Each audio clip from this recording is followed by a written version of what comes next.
This is Fox 66 News at 10.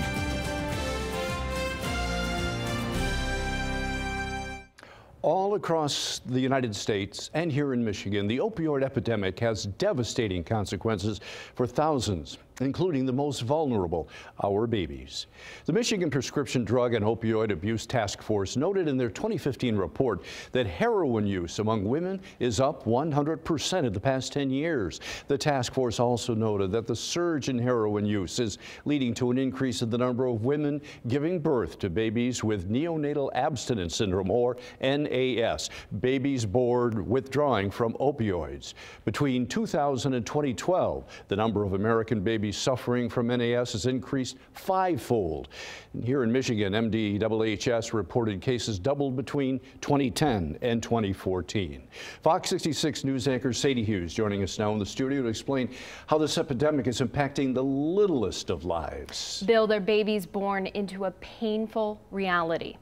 They're not addicted to opiates, but are going through withdrawal. Some of their mothers use illicit drugs like heroin. Others abuse prescription opiates. Some moms simply need painkillers prescribed by their doctors during pregnancy. While not all of these babies will have NAS, they're all at risk.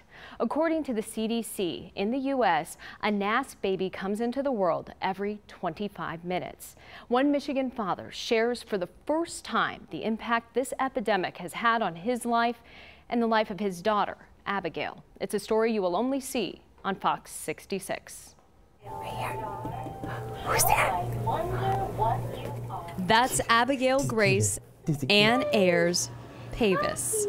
This little one is infectious. A little girl whose big name suits her personality. She became Christopher's daughter through adoption, and he says, Grace. Tears started, flowing because it was like, okay, this is all happening. He'd woken up a single guy and had gone to bed a single dad. My heart just, it's like it exploded and it stopped and it was racing all at the same time. At 5 months, Abigail is thriving, surrounded by love and comfort. And that comfort and love are a common thread, getting her through a painful start, withdrawing from drugs here at St. Joseph Mercy Oakland in the hospital's NICU. She said, she'd been exposed to, some very unpleasant things. The day Christopher learned he would become a father, he also learned Abigail was born with Neonatal Abstinence Syndrome, NAS, an infant withdrawing from opiates. It wasn't something I'd immediately have thought about because it's not something that's in my world. Nothing could prepare him for what would happen next. It was heartbreaking. Watching her shake. The tremors were uncontrollable and she would just scream out in pain. I would just sit with her, hold her, just keep telling her everything was going to be okay. Hold it together the best I could and walk out to the hallway and cry my eyes out. Hal Learman is the director of the Cuddler program at the hospital. A group of volunteers started last year specifically to comfort NAS babies. I remember sitting with her 5.5 hours, just rocking her.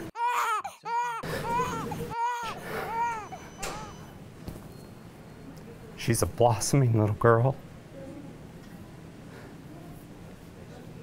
And again, to have seen her suffer the way that she was. Hal cuddled Abigail from birth. He was the person who first handed her to Christopher. Not only, was I looking at the most amazing gift that I could ever have, but I was looking at the person that helped to protect her before I came into her world.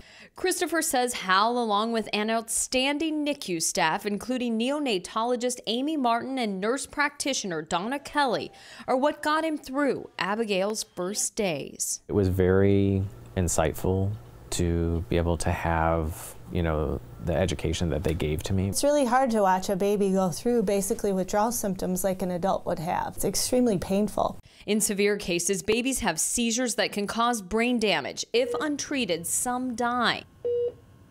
Abigail was on morphine to help her through that, love, and cuddles. I never left her side. And eventually, after 14 days in the NICU, Abigail made the trip home with her father.